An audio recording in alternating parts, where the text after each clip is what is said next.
¿Cómo estás, Nati? Bien, qué rápido que te conectaste, qué bueno, porque a veces tardamos un montón en conectar por la misma conexión que anda lenta. ¿Cómo No, yo estás? tengo muy buena red. Lo que me veo es muy roja, pero no sé por qué, no estoy roja. Ah, bueno, por ahí no tenemos filtro, es la cámara, así como viene. Tenemos que comprarnos el nuevo maquillaje de Wanda, que le puso filtros como de Instagram al maquillaje. Puede ser, sí. Bueno, justo estaba saludando, bienvenidos, bienvenidas, bienvenides a todos los que están ahí del otro lado. Un verdadero placer tener hoy a Leni, una compañera feminista, periodista, escritora. Estamos acá con su libro, con su último libro sacadito allá por el encuentro de mujeres. Me acuerdo que hablábamos por San Luis, que ahí estaba a punto de salir a la calle. Ya Bueno, muy estaba, ya feliz. estaba. Para el encuentro Sí, ya estaba. ya estábamos contentos que lo pudimos llevar al encuentro de mujeres y diversidades allá en San Luis. Así que bueno, un placer de tomarnos un ratito para poder charlar.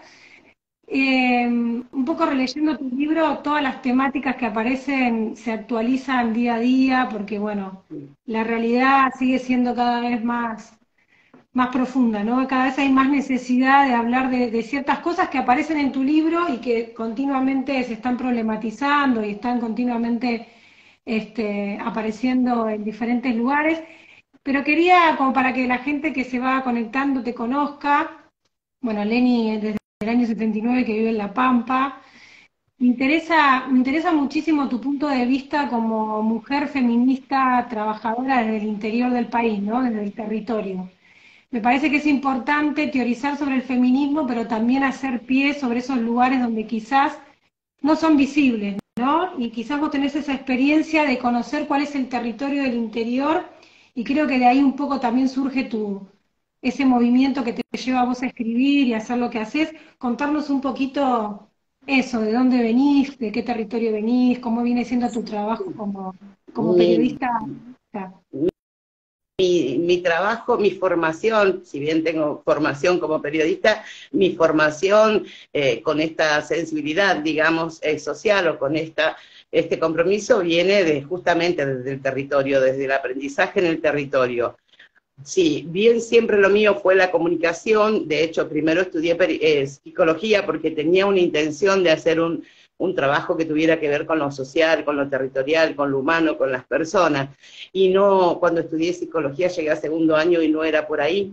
Y llegué a La Pampa en el 79, como vos decís, en el año 81, y mirá qué contradicción con el tiempo, porque yo asistí a una capacitación que dieron Eva Giberti y Jorge Corsi en el Colegio Médico de La Pampa. Y, y era sobre, en ese momento, violencia doméstica, que se le llamaba así en ese tiempo. Y digo contradicción porque una de las áreas que más nos cuesta entrar con el registro de datos y la atención en relación a todas las formas de violencia es la salud, justamente, ¿no? Los servicios de salud y los colegios médicos y esas cuestiones. Arranqué desde ahí, siempre hice trabajo territorial, porque a partir de ahí yo descubrí un mundo y empecé a pensar sin saberlo. No sabía que era feminista y tampoco sabía que esto de lo personal es político. Al empezar a trabajar en violencia empecé a sanar las propias y después pude hacer asistencia territorial y lo hago hasta el día de hoy. Yo soy feminista, trabajo de periodista y como militante feminista hago trabajo territorial, hago asistencia, acompañamiento, seguimiento de los casos todos los días de mi vida a cualquier hora. Y eso es lo que me formó, ¿no? La calle, el territorio es duro, las políticas públicas no están a la altura de las demandas del territorio. Y a mí escribir me permite esa catarsis, ese reparar, aunque sea un poquito, la impotencia, ¿no? Porque si no, no podría seguir. Tantas cosas que faltan, tantas cosas que no se ven, tanto tiempo y dinero perdiendo sin poner el foco en lo que se necesita, a mí me genera mucha impotencia. Entonces van a encontrar en las páginas del libro algunas cosas de enojo y algunas cosas de amorosidad. Siempre trato de que el mensaje llegue con amorosidad, porque necesito que llegue como me llegó a mí, pero también el enojo me pasa. Soy crítica de las políticas públicas, de la gestión, de las gestiones, no soy crítica de las personas, pero lo estoy diciendo todo el tiempo. Eso sí, me lo permito y creo que no me voy a callar nunca, ¿no? Sí, qué importancia lo del trabajo en el territorio y cómo eso se vuelca en el libro, ¿no? Porque en realidad hay una riqueza enorme ahí, ¿no? Yo creo que de alguna manera tu libro es una especie de caja de herramientas, donde uno puede buscar ciertas definiciones, ciertos conceptos que a veces uno los repite, los automatiza, pero no profundiza en esos conceptos. Me parece que es importante el trabajo que vos haces ahí. ¿Fue de alguna manera materializar todo ese trabajo en la calle, ponerlo en el papel? ¿Sentiste esa necesidad de decir, bueno, necesito escribir sobre esto que vengo haciendo desde hace 40 años? La necesidad primera fue crear Diario Digital Femenino. La necesidad primera fue porque con esto que te digo, que no había faltas de compromisos, políticas públicas que no enfocaban, el territorio, acá tenés una localidad a 500 kilómetros de la capital, con lo cual está a 1100 de Cava. Casi todas las políticas más grandes o las campañas, digamos, y no de prevención, después vamos a hablar de eso, están en las grandes, en Cava, por ejemplo. Entonces, cuando venía una capacitadora, hablaba de lo que tenía que ver con Cava, hablaba del territorio de Cava, de la realidad de Cava, y decían cosas como, cuando vos te tomás un subte, y no, las mujeres de 25 de mayo y la Ahumada no se toman un subte. Entonces, a mí esto también me enoja mucho cuando quienes hablan, hablan de su realidad y no de la nuestra. Y acá en La Pampa tenemos un grupo de feministas, pero espectacular. Hay pioneras en la defensa de la ley del aborto, pioneras en violencia, hay legisladoras que han hecho en el año 80 y pico, por allá donde yo te digo, el programa de procreación, de salud sexual y reproductiva y procreación responsable. Bueno, todas esas cosas que cuento en el libro. Ahí en el libro también están las compañeras del Foro Pampeano por el Derecho al Aborto.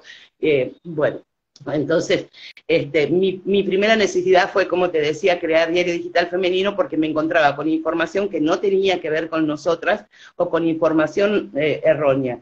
Sobre todo lo que tenía que ver con delitos sexuales, con síndrome de alienación parental, con la violencia vicaria, que son temáticas que nosotras hace 12 años empezamos, 11 años que está Diario Digital Femenino, empezamos a abordar, y digo nosotras porque en ese momento éramos Sofía Pérez de Guizamón y yo, quienes estábamos ahí solas las dos, y la necesidad de crear el diario surgió en un año, en 2010, y la fui pensando. Yo hasta ese momento había hecho de coordinadora en un seminario muy grande que se hizo en la Universidad de La Pampa, que se llamaba también Violencia Doméstica y Escolar. Y después de recibir tanta información, las personas no sabían dónde buscarlo, y entonces era asesora en tesis, trabajos prácticos, ferias de ciencias, y por ahí venían las pibas, los pibes con algo armado, y era tremendo lo que habían encontrado en las redes, y entonces hice eso,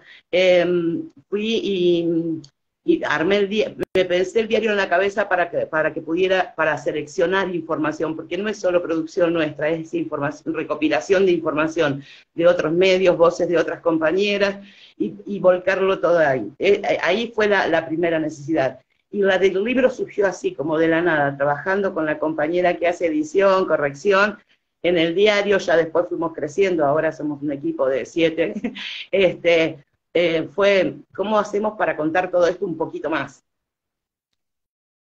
Sí, es muy lindo el libro, no solamente por esto que decía de la caja de herramientas, sino porque uno escucha ahí como una especie de coral de voces, ¿no? Porque el libro también incluye entrevistas. Y esta actitud de no solamente quedarse con la voz en primera persona tuya, sino también de prestar el libro, prestar la voz, ¿no? Y darle lugar a todas estas feministas que están en el libro y todas estas personas profesionales de la salud, de diferentes ámbitos que hablen sobre el feminismo. Eso me parece que también tiene que ver con una práctica tuya de periodista, ¿no? Esto de poder entrevistar y poder alimentarte de todos esos conceptos que están dando vuelta, y vos los pudiste así como recopilar. ¿Cómo fue esa selección? Evidentemente es algo que te gusta, ¿no? Sí, También a mí entrevistar. me formé así, para mí eso es una devolución, porque yo me crucé en la vida con mujeres muy generosas que me enseñaron mucho, mucho, mucho. Marta Turín de Llanos, que era la secretaria ejecutiva del Consejo Provincial de la Mujer, fue muy generosa conmigo, me dio mucho espacio. Yo venía con mi librito de formación en género en los 90, cuando se crean los consejos de la mujer, y ellas estaban en el pre-Beijing preparando todo el informe que había que hacer en La Pampa, y para hacer el informe había que recorrer todas las localidades, y me dio esa tarea a mí. Y después fue muy generosa Gladys Russell de Inchaurraga, La Pocha, que fue diputada, una gran mujer que fue la autora de la ley 1918 y me permitió estar en la redacción. Y la ley 1918 en La Pampa, para que se den una idea, fue la que tomó Eva Giberti como base para hacer el programa Las Víctimas contra las Violencias. Entonces, fíjense lo importante que era la ley de violencia, y después se hizo, bueno, salió la 26.485, ¿no? Pero para mí me parecía que necesitaba, yo creo todo el tiempo que necesito devolver, primero porque me formo y me nutro con las voces de las otras, también con habilitar la palabra, y con esa generosidad que han tenido a lo largo del tiempo conmigo. Sí, la verdad que eso se nota en el libro, inclusive en el espacio físico, ¿no? Que le das a otras voces y todas estas mujeres con las que una se construye, ¿no? Hay una parte muy hermosa que me gusta mucho de Nadia, de Muñoz, que escribe en el prólogo, que habla, ¿no? Esto de la construcción que es personal, pero también es colectiva, y como que en este libro también se ven esas redes, ¿no? De cómo ya es una necesidad de que las mujeres nos organicemos, que las mujeres trabajemos en red, y me imagino que en el interior debe ser inclusive una tarea un poco más compleja, ¿no? Que quizás en el resto de los lugares, sobre todo sabiendo que quizás nos encontramos con grupos muy conservadores. Una de las cosas que nos llegan continuamente del interior es estos grupos de derecha ultraconservadores que se resisten a la ESI, siguen hablando de SAP, se resisten al feminismo. ¿Cómo es la situación que se vive en La Y Pampa? sí, yo creo que son, porque son lugares más chicos, y esos espacios de personas con una mentalidad conservadora se sienten mucho más fuertes, y yo creo que son las personas estas de las provincias los que detienen la ESI, por ejemplo, en todo el país, lo que pusieron esa garra en contra de la ley IBE. Entonces, es difícil, pero también sí que aquí hay una fuerza feminista, por lo menos la que yo veo en La Pampa, pero también la que he visto en otras provincias, porque también el diario me habilitó para poder viajar hacia otras provincias, trabajar, y también otra de las cuestiones con las que se lucha mucho es la identidad de género en muchos espacios, poder reivindicar derechos, poder garantizarlos, sostener los que hay. ¿Viste? Estas cuestiones en las provincias se sienten más, y también es mucho más compleja la cuestión del trabajo contra las violencias, porque tenés poderes como la iglesia y la policía que pretenden sostener las familias, o cuando van a hacer unas denuncias son amigos, juegan al fútbol, se conocen. Estas cosas se dan mucho. Yo vivo en una ciudad que no tiene muchos habitantes, y entonces acá se conoce todo el mundo, todas las personas, y el que violentó a una mujer juega al fútbol con el juez y come asado con el comisario. Estas cosas que por ahí en otros espacios no se dan y que son más difíciles. Pero te digo, yo también crecí con la fuerza feminista que hay en La Pampa, con grandes mujeres, qué sé yo, estas que te nombré, después Silvia Gallego, que fue diputada, senadora, grandes mujeres que todavía no se nombran a sí mismas como feministas algunas, y después otras grandes como compañeras, Mónica Molina, que fue una de las primeras compañeras que habló en los medios de comunicación de género, qué sé yo, hay Cristina Ercoli, Mónica Rodríguez, que fueron luchadoras, Mirta Fiorucci, que fueron luchadoras por la IBE, no sé, no quiero olvidarme porque son un montonazo y que han luchado mucho y trabajan mucho territorialmente. Todas las feministas aquí trabajamos, casi todas, por lo menos las que yo conozco, trabajamos territorialmente, y somos las que demandamos las políticas públicas. La verdad que toda la escucha no la tenemos todavía, pero vamos, Sí, yo voy a seguir algo, reclamando. sí, es algo que se repite en casi todos los territorios del interior, inclusive es una problemática nacional, teniendo en cuenta que la violencia de género, lejos de achicarse está cada vez más profunda, ¿no? Tenemos un femicidio cada tantas horas, tenemos un montón de ¿Vos violencia. te acordás que, yo no me acuerdo si era 2019 o más acá, como 2021, en España se armó un tremendo escándalo porque, y media sociedad se levantó porque había 49 femicidios. Nosotras tenemos 400 por año y acá nadie se le mueve un pelo, y no debería haber ni uno, pero ni uno. Y la provincia de La Pampa creo que está en segundo o tercer lugar en cuanto a violencias, y entonces es preocupante. Es preocupante porque hay personas que están, que hay que decirlo así con todas las letras, hay personas que están cobrando para trabajar de eso. Y habemos otro montón que estamos sosteniendo como podemos el territorio. Entonces me parece que hace falta formación, políticas públicas, formación, compromiso, saber de qué están hablando, porque a veces quienes llegan a los espacios de toma de decisión jamás hicieron una capacitación con perspectiva de género. Y la verdad que, como lo digo en el libro y lo voy a seguir diciendo, la implementación de la ley Micaela fue un desastre y nos perdimos una oportunidad maravillosa. Y esa sí fue federalmente un desastre. Sí, a veces surgen algunas herramientas que en realidad son conquistas que se van ganando en la calle, porque creo que todas las leyes que tienen que ver con género fueron conquistas logradas en la calle, como la ley de identidad de género, un montón, y a la hora de aplicarse encontramos un montón de huecos y un montón de fallas. Vos hoy hablabas de prevención, ¿no? Y los equipos de abordaje y la falta de presupuesto, o sea, acá hay un problema Que a mí no me estructural. gusta mucho vos. Yo siempre les hago hacer memoria a las mujeres más grandes que atravesaron esa época cuando se trabajó la campaña de prevención para erradicar el sarampión.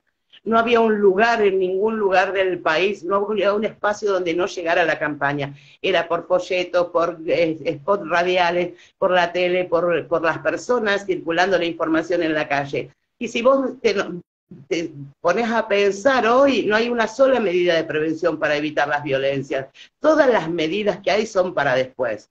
Podrá haber un videíto, pero hoy necesitamos otras campañas de prevención masivas, concretas, fuertes, que las personas entiendan. Yo tuve una ilusión de que la implementación de la ley Micaela permitiera esta apertura, estas campañas de prevención. Hasta ahora no pasó nada porque, claro, la implementación fue horrible, porque no podés dar ni en 45 minutos ni en 3 horas una formación en género, que es cambiar una estructura de vida. También les digo a las mujeres, nosotros nos podemos ir a estudiar para médicas, para, no sé, para ingenieras, para ir a trabajar a la NASA, que no es lo mismo esa formación que formarnos en género, porque eso es adquirir información, poder transformarla o implementarla. Formarse en género es transformar las estructuras culturales con las que nacimos, crecimos, nos socializaron. Entonces requiere de otro compromiso, de un mirarse a los ojos, de un intercambio, yo saber que tienen internalizado para poder buscar herramientas y transformarlo colectivamente, que de eso se trata el feminismo en definitiva, lectura, reflexión y acción colectiva. Y también poder entender, porque tenemos bastante mala prensa, de que el feminismo no es una cuestión de mujeres y para mujeres, que la perspectiva de género no es de mujeres y para mujeres. Es esto de que el feminismo no es hormonal, es político, es un movimiento político y así debe entenderse. Pero bueno, con esta cultura machista nos van a culpar de todo, nos van a seriar de todo y nos van a ver la importancia. Ahora yo sí les digo también que apúrense, porque cuando los hombres, o los varones mejor dicho, se den cuenta lo beneficioso que es derribar el patriarcado, se van a poner el laburo arriba de ellos y vamos a quedar atrás otra vez.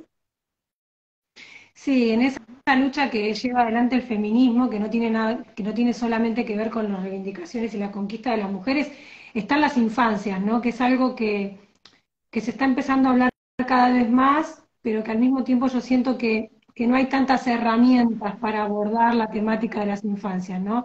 Pareciera que hablamos de abuso sexual en la infancia y nos tenemos que callar la boca, bueno, eso no, para después. Hay un tema con las infancias, sobre todo lo noté mucho después del caso Lucio, ¿no? Donde el feminismo estuvo puesto en un lugar, donde se puso a las feministas en un lugar de dónde están las feministas, ¿no? Sí. ¿Y dónde están los plomeros, los gasistas, los médicos? ¿A dónde están? Pero realmente yo estoy convencida que que el único movimiento que puede hacer algo por los derechos de las infancias es el transfeminismo, porque creo que también hay que incorporar a las compañeras trans. Por supuesto. Y la verdad, es un tema, la verdad, el tema de las infancias, y sobre todo me gustaría hablarlo con vos que estás en el interior, donde está, creo que mucho más oculto, ¿no? El tema del abuso sexual en la infancia, temas que realmente necesitamos que estén en la agenda y que, bueno, no está pasando, ¿no? En este momento. Y al no incorporar la perspectiva de género en todas las personas, esas cuestiones se siguen guardando en estos pactos de silencio familiares, esto es así. No, yo no solo estoy en una provincia, estoy en la provincia y en la ciudad donde asesinaron a Lucio. Y poder mirar solamente el asesinato de Lucio, solamente, que es gravísimo y es un horror, y está todo hecho bien como se hizo, se detuvo, se juzgó, se condenó, todo bien, pero no podemos quedarnos con esa sola mirada, porque si no, porque no estamos mirando todos los otros y las otras lucios que hay, y no vamos a poder cambiar para el futuro, porque ahí hay una estructura y una historia que viene de muy lejos. Esas mamás también fueron niñas de 5 y 6 años en algún momento. Y la verdad que no, eso no lo logró, o sea, no lo hicieron ni por feministas ni por lesbianas. Es un horror apuntar a eso, porque hay un montonazo de casos que podemos mencionar, pero nosotras no estamos aquí para hacer competencia de muertos o de asesinatos. Es horrible pensarlo así. Además, siempre buscar a quien, seguramente que es un alivio encontrar a quien echarle la culpa, pero también es una forma de no hacerse cargo. ¿Y qué íbamos a decir? Mientras nosotras viéramos que todas las cuestiones se estaban llevando como debían, ¿qué íbamos a hacer las feministas? ¿Dónde estábamos? Estábamos atentas y estábamos alertas. Pero también tenemos una mirada sobre la familia de Lucio, sobre el papá de Lucio, porque y también sobre el rol del Estado en esto. No nos podemos seguir haciendo los estúpidos o a buscar a quién le echamos las culpas y ya está, con eso calmamos nuestra conciencia. La verdad que no. Y también que nosotras, desde todas mis compañeras, porque estas compañeras que te digo que integran el Foro Pampeano por el derecho al aborto es una red que después de que se sancionó la ley IBE trabajan en infancias y específicamente en ESI. Nosotras desde 2012 que venimos hablando de infancias, de hecho tenemos una columna específica con una genia que se formó muchísimo, que es María Inés Alvarado, que tiene una sección en el diario que se llama De ESI sí se habla, que ahí vuelca todo, la mirada de la ESI, como vos decís, desde la sexualidad, desde la educación, desde el cuidado de los cuerpos, desde el bullying, bueno, todas las cuestiones, y todas puestas en el aula, todas puestas a resolver y a charlar en el aula, pero también con eso y para padres, para que estas cuestiones sean habladas en la familia. Nosotras no podemos esperar que nuestras niñas y niños vayan a hablar solamente de sexualidad en la escuela y en casa, ay, no, de eso no se habla. No, y porque todavía hay un montón de gente que piensa que hablar de sexualidad es genitalidad, no es hablar de emociones, de cuidados, de prevención.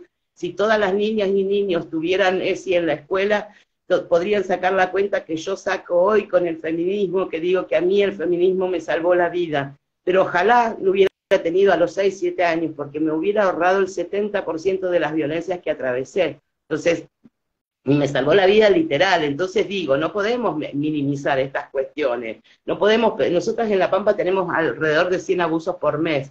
Que bueno, viste, está toda esta cuestión de que no se le llaman abusos, se le llaman violencias, porque abuso significa que excediste con algo que podías realizar. Y en realidad no puedes tener sexo con niñas, niños, entonces, y adolescentes. Entonces, ahora hay unas recomendaciones ahí que ya van a salir de UNICEF, para llamarlos violencias o agresiones sexuales. Ya, te dije todo en un poco. Sí, no, eso fue algo de lo que estuvimos charlando cuando estábamos revisando el libro, que es interesante cómo nos planteamos desde el lenguaje también, qué decimos, cómo lo decimos, ¿no? Fundamental. Tiempo le estuvimos diciendo abuso infantil, infantiles son las películas, es la ropa, eso nunca puede ser propio de una infancia, ¿no? ¿Y cuánto tiempo estuvimos repitiendo conceptos que totalmente naturalizados? Y esto no tiene que ver con el género, ¿no? Todos y todas estuvimos repitiéndolo. Qué importancia, y es algo que vos también le dedicás al libro, ¿no? El tema del lenguaje, algo que me interesaba charlar con vos. Me parece fundamental, Nati, porque si nosotras nos socializamos, creamos cultura a través de las palabras que escuchamos y que repetimos, ¿cómo vamos a hacer para modificar o cambiar estas estructuras o romper y armar de nuevo nuestras estructuras culturales si no prestamos atención a la comunicación y al lenguaje? ¿Qué estamos comunicando? ¿Qué estamos diciendo? Por supuesto que hemos modificado muchas cuestiones que estábamos haciendo mal. Como vos decís, hablar de abuso infantil, estamos hablando de una cuestión entre pares que oculta absolutamente al adulto abusador, pero estos también son procesos, por eso yo siempre invito a que no tengan miedo de estar haciéndolo mal, porque nosotras no estamos señalando, estamos diciendo, vengan, vayamos por acá. Es un proceso, cuesta, pero lo tenemos que hacer. También nos pasa con el lenguaje no sexista, y pasa que en un montón de personas todavía no entienden que hay una diferencia entre lenguaje inclusivo y lenguaje no sexista, que brevemente el lenguaje inclusivo tiene que ver con razas, etnias, tiene que ver con discapacidades, y solamente el no sexista tiene que ver con mujer y diversidades.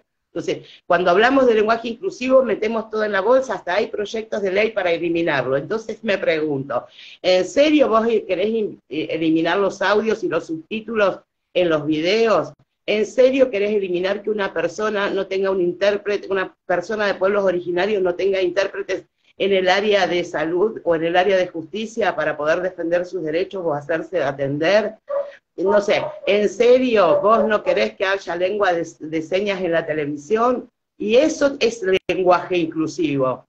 El otro, el de la E, es lenguaje no sexista, y sabemos que genera rechazo. Entonces, nosotros en el diario y en el libro también hemos adoptado la comunicación creativa, oral y escrita, donde incluimos sin necesidad de andar usando arrobas, que es un horror, porque las personas que tienen dispositivos, las personas con discapacidad que usan dispositivos no pueden leer arroba y X, entonces se les hace un bollo cuando quieren leer. Pero también cuando es un mensaje que se va a leer públicamente, la persona que encuentra una X automáticamente lo transforma en masculino genérico. Entonces, desde lo simbólico y desde lo concreto, el lenguaje es más que importante. Sí, bueno, en tu libro tenés un capítulo dedicado al lenguaje que me parece, nada, que me parece interesante esto, ¿no? De poder problematizar y poder pensarnos cómo hablamos, qué decimos, sin entrar en estas cuestiones de la academia, de ver qué es lo que está bien y lo que está mal en términos correctos. No, eso es fundamental. Hay un montón de gente que no está incluida en ese genérico masculino, y que bueno, estamos en una época donde las cosas empezaron a cambiar. Yo creo que nosotros somos un poco de una generación donde vivimos un poco la bisagra, ¿no? De estar sumisas, calladas, de no contar, de no decir, a esta nueva etapa que me parece que un poco te quería preguntar por eso, cómo estaba. Tengo una sobrina que vive en Santa Rosa y me asombra a veces porque, digo, las pibas están con todo, están como...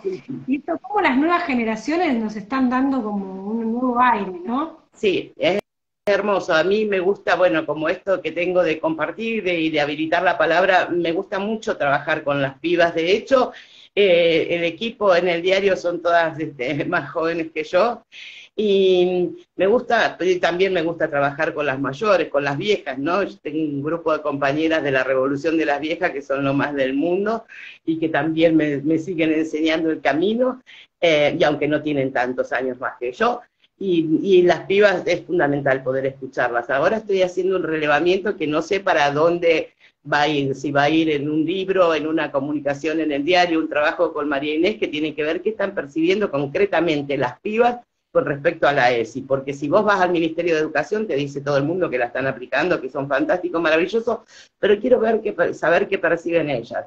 Así que estoy haciendo un trabajito de hormiga que no sé cuándo lo voy a terminar, pero bueno, ojalá que cuando yo lo termine me quede sin palabras porque está todo resuelto, pero no sé si eso va a pasar.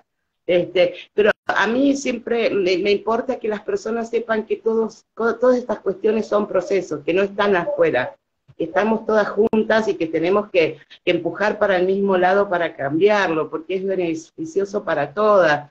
Yo no quiero que nadie se llame feminista, ni diga lo que no quiere decir o haga lo que no quiere hacer, porque justamente de eso se trata el feminismo, pero por lo menos que no pongan obstáculos, por lo menos que acompañen, porque fíjate, si cuando empezamos a hablar de violencia contra las niñeces y adolescencias, por allá por el 2013, nos hubieran acompañado muchas voces, capaz que estaríamos con otra realidad, y voces, y sobre todo, ni siquiera para que se hagan cargo, por lo menos para la demanda, porque siempre somos solas, y esto vos lo sabés, que somos un grupete de feministas, iba a decir de peronistas, porque yo también soy, pero bueno, es otra de las definiciones de quién soy.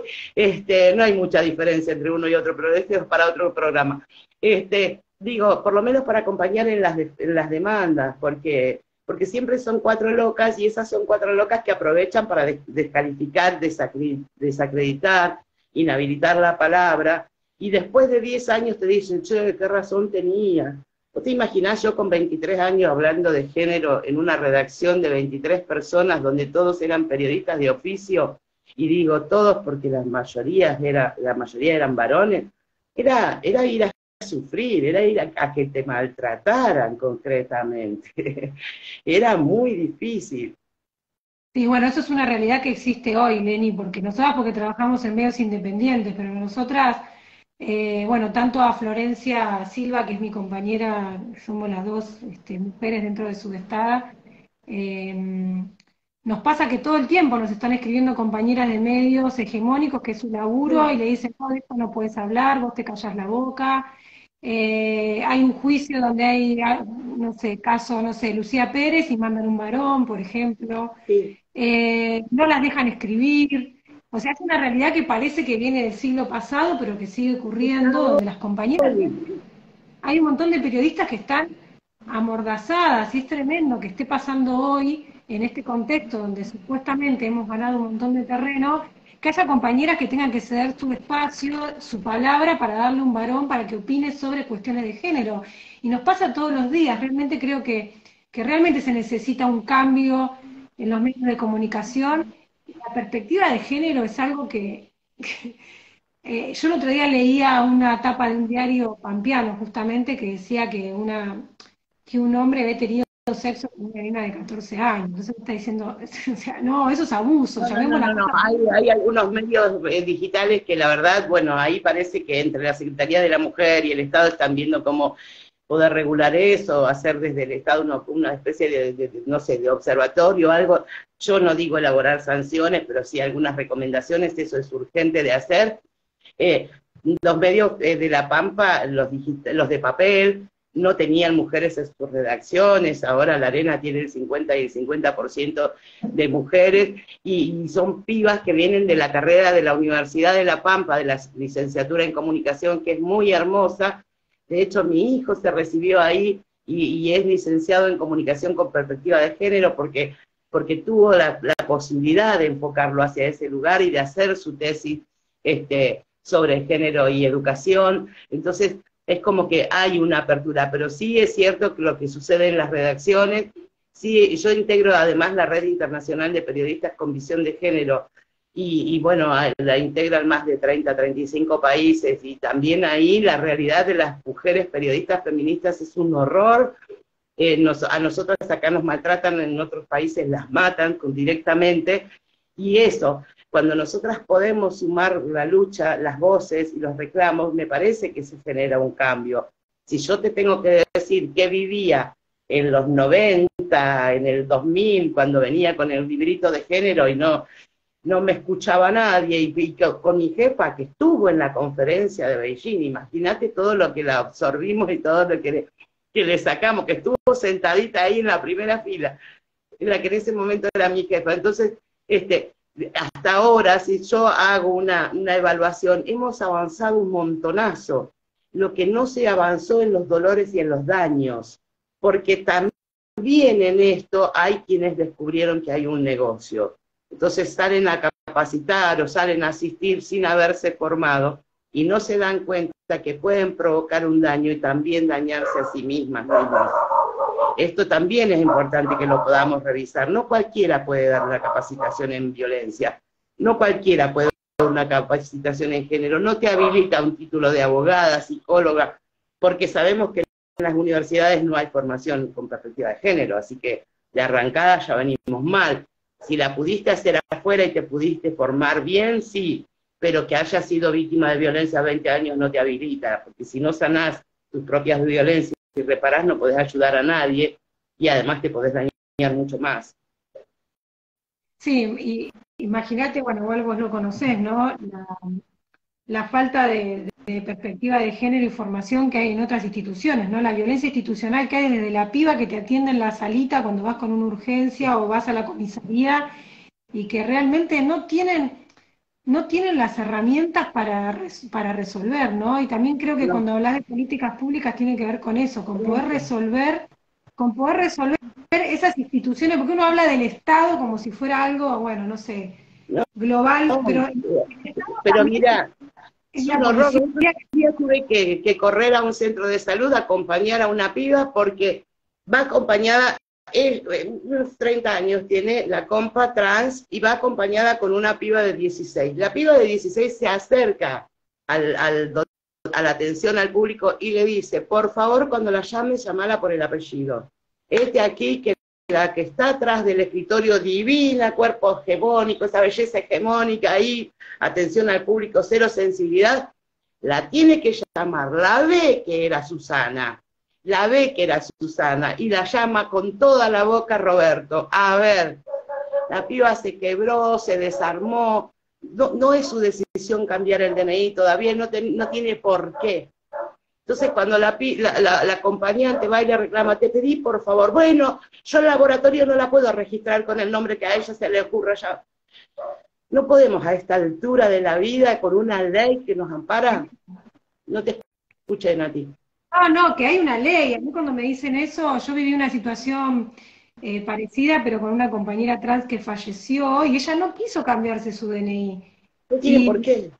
y en la sala velatoria no había forma de que cambiaran el nombre, o sea, no había manera. Yo digo, hasta teníamos que salir a defenderla en un momento que ella no podía, y Claro. nada, tapamos el nombre con un papel y le pusimos su nombre, pero vos decís hasta el punto donde uno tiene que llegar, y vos decís, hay una ley, nadie sabe que hay una ley, nos No, pasa en no, las escuelas, pasa con porque algunas... toda la difusión de esto en folletos, en spots, serían las medidas de prevención. Porque cuando nosotras agarramos la legislación que tenemos y la cruzamos y la transformamos en campañas de prevención, no se puede escapar esto. La información, ¿sabes qué? Nosotras que trabajamos en comunicación sabemos que la información no está llegando al territorio, que todavía hay mujeres que no saben que existe la 26.485, y esto no solo en La Pampa, en todo el país. ¿Y qué dice? No saben que hay una ley de identidad de género, no saben que tienen derecho a la cuota alimentaria de sus niñas, niños, y que tampoco, y también que pueden litigar sin gastos si no tienen dinero, y que también van a una defensoría y la causa está 3 años y los pibes tienen que comer hoy, calzarse hoy, y para no demorar eso tienen que pagar una abogada, un abogado. Estas cuestiones que digo, si nosotras tuviéramos la difusión, esas son las medidas de prevención, la legislación que tenemos. No hay manera que existan violencias si nosotras mezclamos la 26061, que es la protección integral de las infancias, la 26150, que es la ley ESI, con la ley Micaela, la 26480. No hay manera que si armamos campañas de prevención las violencias no se frenen. Lo que pasa es que no tenemos los recursos. Bastante hacemos a pulmón. Entonces, tenemos que estar todas unidas y unidos para quienes tienen los recursos lo hagan. Esto es. Y no nos importa. A mí nunca miré qué bandera política tenía, porque eso también viene a embarrar mucho y a ensuciar la cancha y no permitir otras cuestiones. Porque yo le reclamo a cualquier gobierno que sea, y la prueba está en el diario. Mi gobierno en el libro, mi gobierno de La Pampa es peronista, y yo no me dejo de reclamar igual. Y tampoco cuando voy a asistir miro de qué partido político es la mujer, o de qué partido político es la compañera que me viene a pedir una capacitación, o una charla, o una ayuda con algo. Eso, mi bandera es contra las mujeres, por las mujeres, niñas y adolescentes, contra todas las formas de violencia. Nada más, a mí lo demás no me interesa. Y así deberíamos actuar todas y todos, porque si no, esa esas grietas que no nos podemos permitir, porque esas grietas hacen que el daño nos pase, nos atraviese. Sí, no, es fundamental el tema de la información, es fundamental. O sea, contar con la información es tener el poder para poder decidir también. Y a veces nos pasa a nosotras que somos adultas, yo a veces también soy docente y a veces lo veo en el SPID, en la escuela, he tenido alumnos, alumnas trans que realmente no saben cómo defenderse, porque estás un año entero para que le cambien el nombre del cuaderno de comunicado. Y vos decís, tanto te jode ponerle el nombre. Es Eso como que es... hay algo de fondo que tiene que ver con el deseo que no se banca, que yo creo que Luciana Pecker lo explica muy bien, ¿no? Todo lo que tiene que ver con el deseo y esta cuestión de ser quien queremos ser, hay como una batalla ahí en contra de eso, porque ¿qué te puede molestar que un pibe quiera llamarse, no sé, de Y cualquier esa es la manera, ¿no? pregunta que yo suelo hacer cuando encuentro una resistencia. ¿A vos en qué te molesta esta cuestión? Porque no lo estoy entendiendo. Y ahí es donde se produce el quiebre y por lo menos interpelamos, ¿viste? Porque la verdad es que un compa trans no pueda vivir con sus libertades y sus derechos a esta altura, la verdad es que es un horror. No lo podés entender.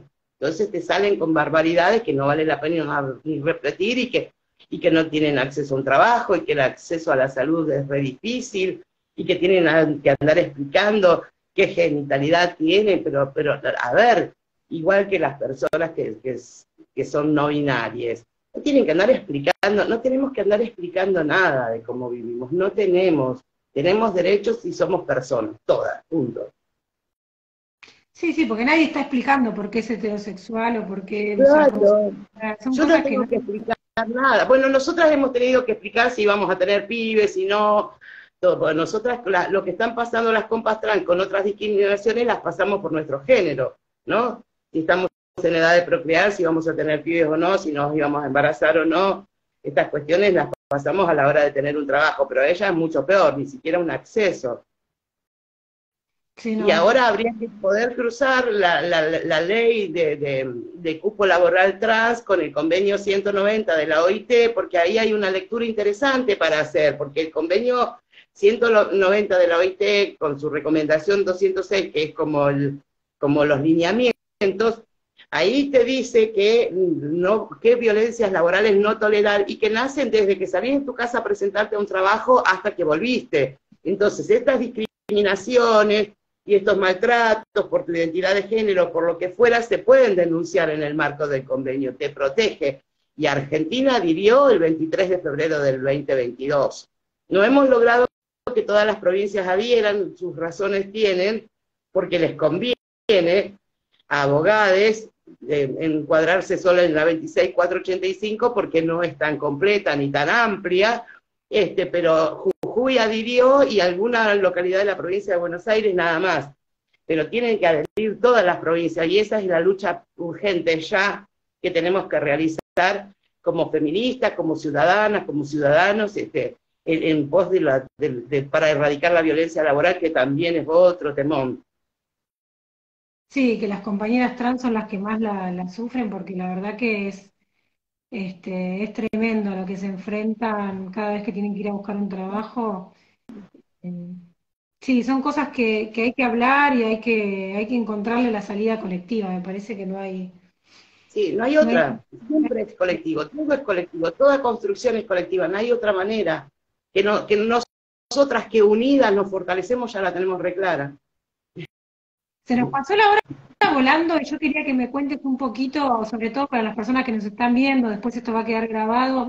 Vos das talleres y siempre estás organizando cosas y material. Bueno, el diario digital lo pueden encontrar en las redes sociales. diariofemenino.com.ar y también lo encuentran en el libro porque maravillosamente ahí hay un código QR para entrar directo al libro. A nosotras nos importa mucho que nos sigan en el diario, todos los días tenemos información. Nos faltaban dos patitas que ustedes la van a ver que están ausentes en el diario, que es sexualidad y salud mental.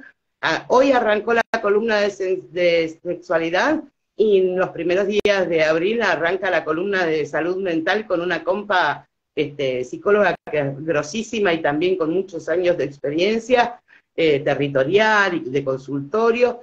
Y nada, nosotras necesitamos que nos sigan y que nos apoyen, que compartan nuestras notas para que nos visiten, nada más. Ya ni siquiera pedimos acompañamiento económico, ya que nos visiten y compartan las notas para nosotras ya es un montón, porque logramos una circulación y un reconocimiento, y bueno, y que me sigan en mi cuenta de Instagram, porque también, sí, todo el tiempo estoy haciendo, ahora estoy dictando unos talleres sobre el protocolo, que me parece súper importante poder poner el foco también en eso, en cómo armamos los protocolos. No puede ser que en ningún espacio ya un protocolo lo armen 3 personas y el resto tenga que acatarlo.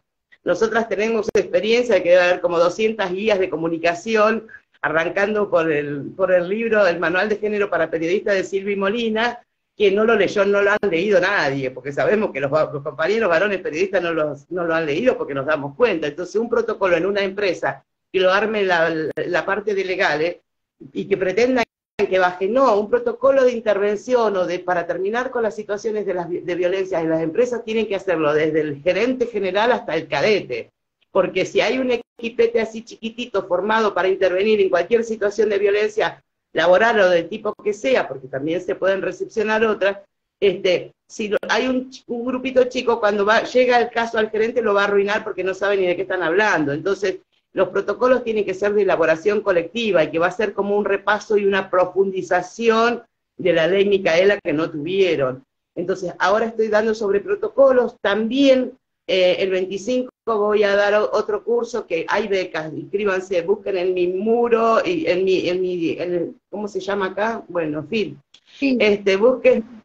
Busquen acá, o en mi muro también, porque tengo Face, e inscríbanse, porque hay becas, tampoco nosotras ya, la plata la sacamos de otro lado, nos importa el compromiso general, lo colectivo. Sobre la participación de las mujeres y las campañas políticas, que participamos activamente en las campañas políticas, pero nunca estamos en los lenguajes y en los discursos, ni públicos ni privados, de quienes gobiernan y tienen acceso al poder. Y el último que voy a dar por ahora en este tiempito, va a ser el 1 de abril, y que son herramientas concretas para trabajar la prevención de las violencias contra mujeres, niñas y adolescentes. Todo lo que te dije que me importa es lo que estoy haciendo. Sos muy coherente con lo que estás diciendo. Sí, así que yo solamente queremos que nos visiten, búsquenlo Diario Digital Femenino, Diario Digital Femenino _ en Instagram, diariofemenino.com.ar, que nos visiten, que nos acompañen, que lo tomen como espacio propio y también escriban y publiquen. Bueno, hermoso, hermoso.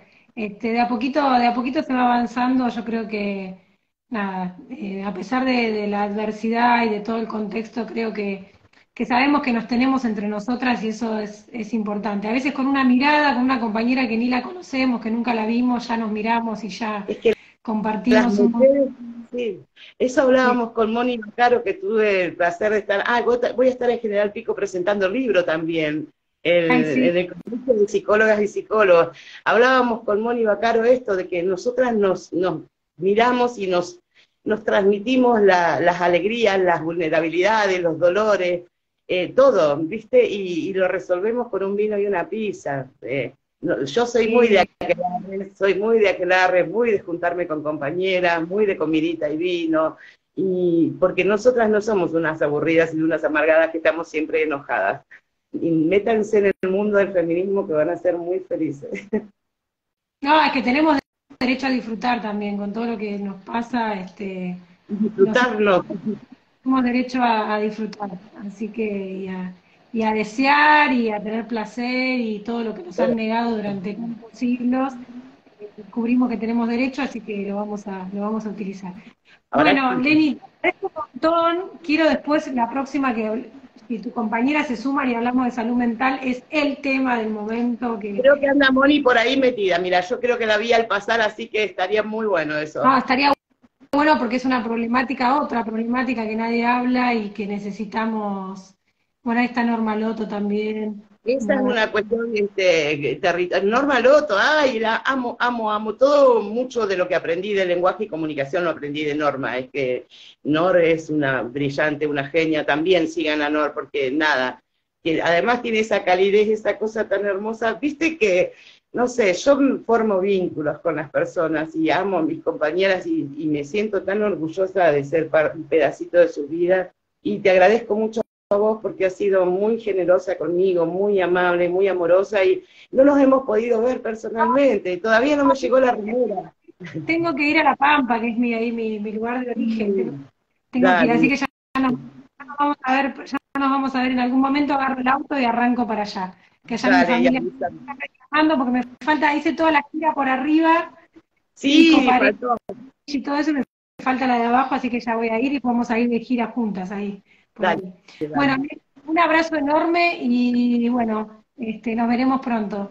Muchas Gracias. gracias y a todas las personas que están ahí del otro lado. Un beso grande y nada, todo lo que quieran preguntar, lo que les faltó, las dudas que le quedaron, entran a mi cuenta y me preguntan y nada, ahí estamos.